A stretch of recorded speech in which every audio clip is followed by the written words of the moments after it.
I'm super excited today because Inspiro Tequila sent me a bottle of their new Lunar Blanco, which is, it's a beautiful bottle, by the way.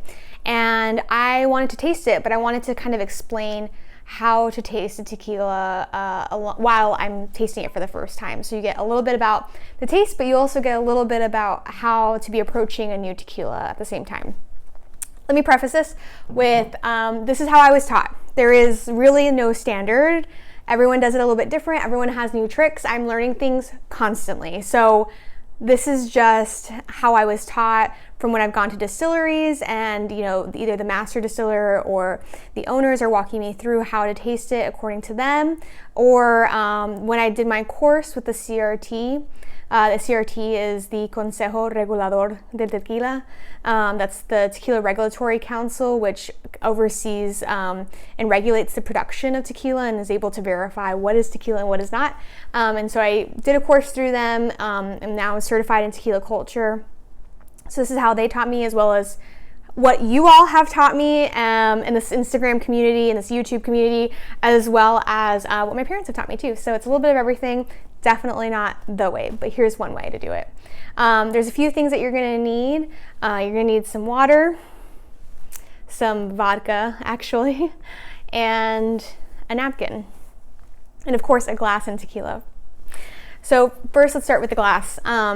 This is the typical vessel, I guess you would use for tasting tequila. It's a crystal glass, and it looks kind of like a champagne glass, but it's not. It's actually for tequila tasting. It's a little bit different from a champagne glass in that a champagne glass gets smaller as it starts going up towards the top, and that's for the bubbles. I'm not a champagne expert, so I don't know what exactly it does for the bubbles, but I know that's what it's for. Versus this one is far more straight all the way through the entire body of the glass, and it's supposed to be so you can really like smell everything, and it brings all of those scents up. So, ooh, fancy. So that's what that's for.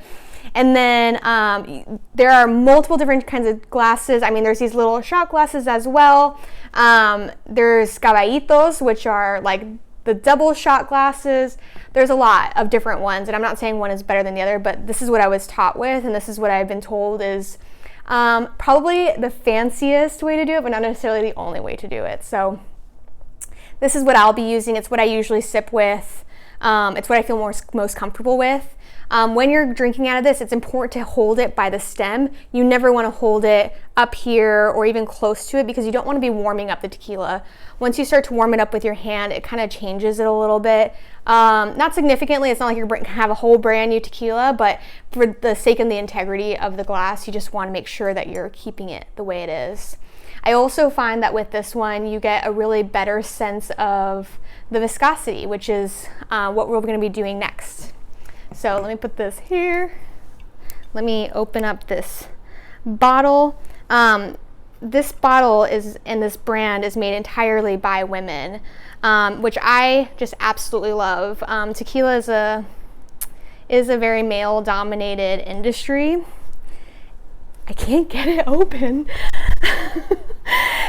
Oh man. And so having women that can help run it is just a really great way to show some diverse thoughts and innovation to the process. Y'all, can I not open this? But, ooh, okay, redid it. But at the same time, I really appreciate that they're entirely additive free. And they've really taken a care for the agaves as well as the production. They use an autoclave, but it's a very low pressure to make sure that they're consistently cooking it at a very, very low temperature. And then they roller mill crush it. So that's a little bit about this one. It also rests for a lunar cycle, which is why it's called a Lunar Blanco. So that's a little bit of it. So the reason why I love it, oh, I can already start smelling it, but I'm not going to get there yet. Okay. When you start to look at it, you look at its color and you look at the viscosity. The napkin is important because you want to look at this color. This one is pretty clear. It's a very clear Blanco.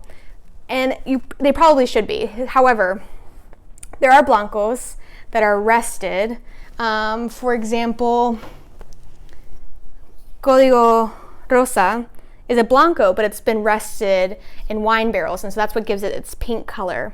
And so it's important to be able to have something white like this napkin to be able to look at it against, especially once you start getting into the aged tequilas like a reposado, an añejo, an extra añejo. That's when you start looking at the difference between the ambers and the deep caramel colors, toffee colors, and that can really tell you a lot about a tequila. So I think that's important to just be able to look at it and really take a difference. Siete Leguas, for example, their reposado is so clear, like it's so lightly touched yellow, you would need a napkin to be able to tell that it's the reposado. So once you start also just kind of like twirling it around, it's like wine. Like think of wine. You do this and you look at how the liquid is falling. Is it falling fast? Is it falling slow? This one is falling very fast.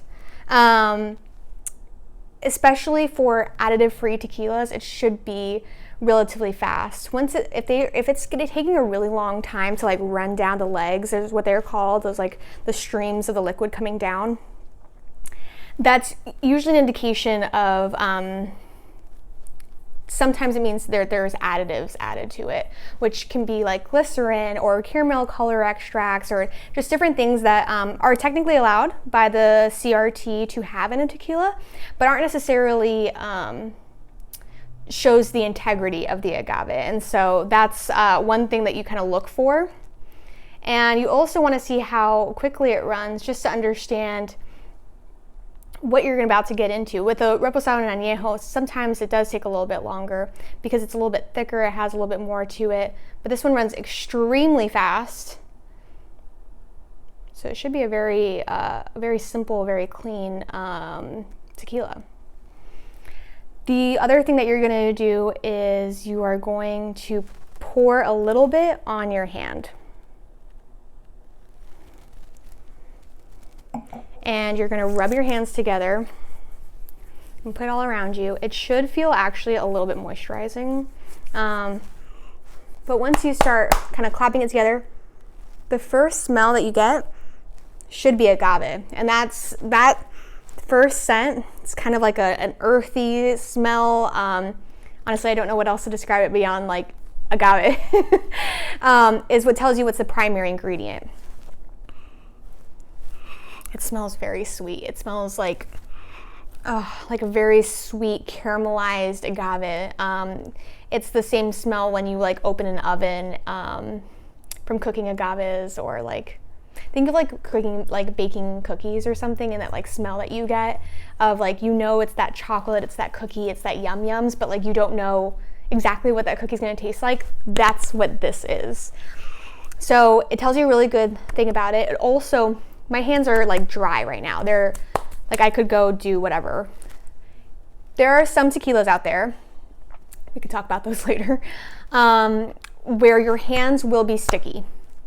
And that stickiness is, once again, from the additives. So it's another good way before you actually start to taste the tequila to know, what am I expecting here? What's going on? So keep that in mind. So then after you've seen it, you've touched it, now we're going to smell it. So the first thing you're going to do, once again, move it around like wine, and you're going to put your nose up to the glass. Do not put your nose in it, just kind of put it up near it.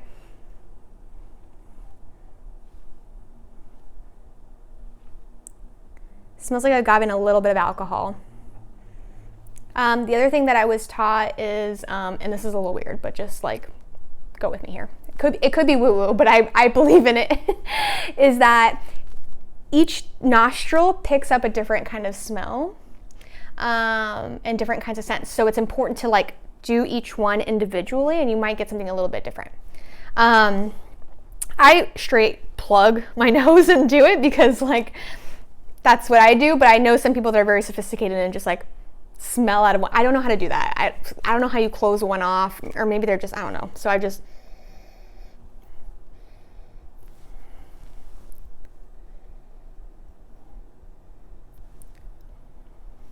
See, it's interesting because when I did this one, I picked up only the alcohol scents, like, and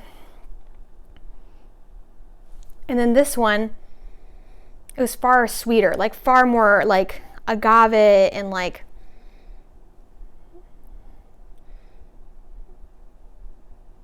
almost like toffee a little bit. And I say toffee because it's like a little bit nutty, but also sweet at the same time.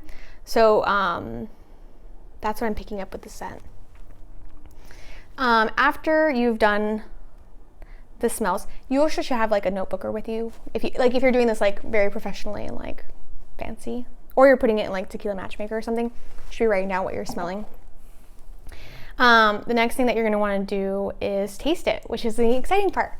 I was taught to take a little bit of vodka, swish it around your mouth before drinking tequila, especially when you're tasting something for the first time. And it's important to do because it kind of neutralizes your taste buds to anything. So when you're tasting tequila, you should have already have eaten, and it should have been a significant amount of time after you've eaten, so that you're not picking up on any like your leftover lunch or whatever. And then you're also supposed to not be hungry, because you might be picking up more of something that you're craving, or something that you're like really looking forward to. Like, I might be picking up pizza, but like I just really want pizza. So this kind of takes out a little bit of that, just kind of like blank slates it, but also neutralizes your taste buds to the alcohol that's coming. It takes about 3 sips or so for you to kind of really get a sense of what you're tasting, because the first 2, and even maybe even up to the 3rd, depending on how you do this, you're really just tasting alcohol. And you're even in the smoothest tequilas, you might still have that little bit of like, woo, here we are. Like it's liquor, and that is what you want to avoid when drinking a little bit of vodka. And vodka is very neutral, so that's why this is the spirit of choice versus a whiskey or rum or whatever else there is. So cheers.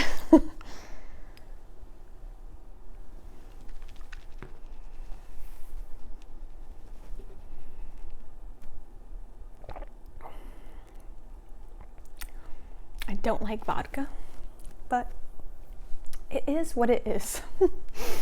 Okay, how to taste. Once you start taking your first sip, the mechanics of how you're going to taste is you're going to take a deep breath, breathe in, take a sip, swallow it, and then breathe out. I'm going to exaggerate my breaths a little bit so that you can hear the breathing pattern. But the reason why is you're going to want to take it in, swish it around a little bit, and when you breathe out, those notes that you're like kind of tasting when you're breathing out is, well, I just said it, what you're tasting. So let me go ahead and do it.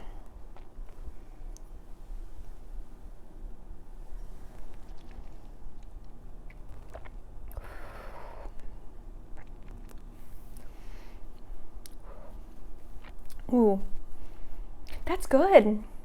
I like that. I think I like that.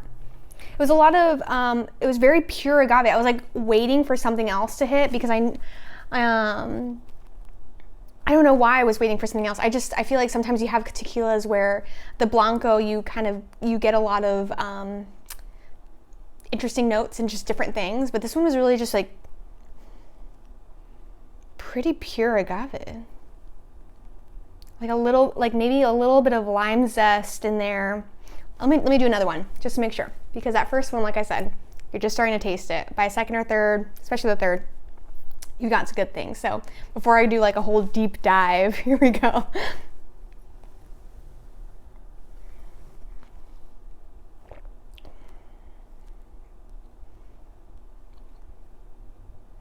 Yeah, very smooth. And I know people hate that word, smooth. It's just easy to drink. That's what I mean. I know it's not a very specific word. It just means it's easy to drink. It flows very nicely. I don't taste any additives in there. It just tastes very clean, pure agave. Some citrus notes. The sweetness is coming from the agave. There's really not much else to it, which is really interesting because it is rested in barrels, like I said, for a lunar cycle, which isn't that long. I think a lunar cycle is like 7 days or something like that. Like the whole lunar cycle is that long. Take me back to like middle school science class here. So it's not very long, but I know that for other Blancos that I've had that are rested, it's impacted a lot more. So this is definitely a very sippable tequila. And shout out to María Romero Mena, who's the master distiller on this one. She did a very good balance. And I was a little bit skeptical given that it is an autoclave. And an autoclave is essentially a high pressure steam, which in a low setting environment can be okay. It can get the same sweetness and the same aromas as a oven cook or brick oven cooked agave, but some of the high pressure and like really, really high pressure autoclave cooked agaves can get bitter. And it's because a lot of the it also depends on how they're taking care of the agaves before it goes in there. There's a lot of bitter parts of an agave, and if they're not taken out, those can just really stay in there. I don't know if they did that for this one. It feels like they did. They also, I know, have 6-year agaves, which we want to see more 7 or 8s, but right now in the agave market is so hot that like most people can only find 5-year agaves. So the fact that they have 6-year is really good, and I honestly, kudos to them. The NOM is 1614, which means the other tequila that is produced there is Tres Agaves. And I actually think I like this a lot more than Tres Agaves. Tres Agaves is an organic brand as well, is an organic brand, period. This one is not an organic brand, but I tasted a lot more strong alcohol with Tres Agaves than I did with this one, so it shows a little bit of care to it. Let me do it one more.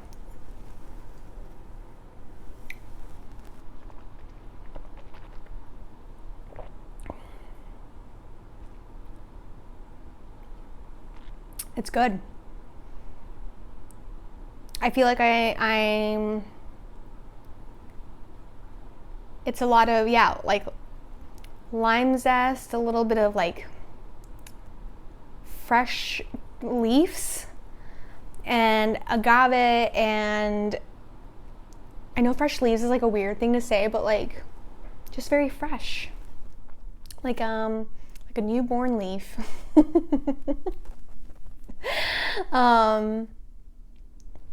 I think this is, and it makes me think of more of a Highland tequila where they're sweeter, a little bit more of the tropical fruits.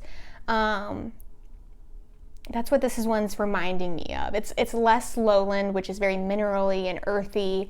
It's not very earthy. It's far more tropical in that sense. So I think this is a really good one. I think this is also a great tequila to sip, and I think it would be an excellent mixer tequila as well if you wanted like a Paloma, or if you wanted even a Batanga, which is Coke and tequila with lime and a little bit of salt. It's traditionally made with El Tequileño tequila, but don't tell them, this one's good for that too.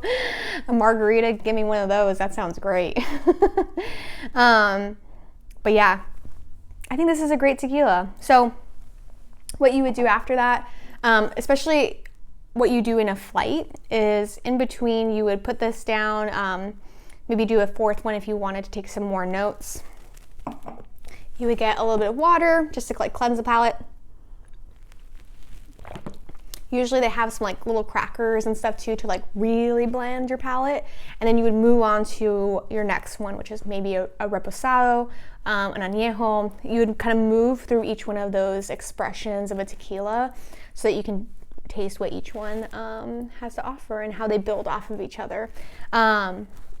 Inspiro is brand new. It just launched this year, and so I don't think they don't have a reposado or anything yet. But I will say, if this was the base, I'm pretty excited about what a reposado would look like. And I'm a reposado queen. I love reposados. So, also this topper is kind of cute. I like that it's glass. It's very different. A lot of the other ones are corks, which are great. I love a good, love a good cork, but sometimes they don't always fit the best. They expand, and I don't know. So, something to consider. But all in all, great tequila. I hope you guys learned something a little bit more about how to taste tequila or the process. And yeah, I hope you have a great rest of your day. Remember, breathe in, swallow, breathe out. That's all you need to remember. And I know it sounds complicated. The mechanics do. It'll be fine. I trust you guys.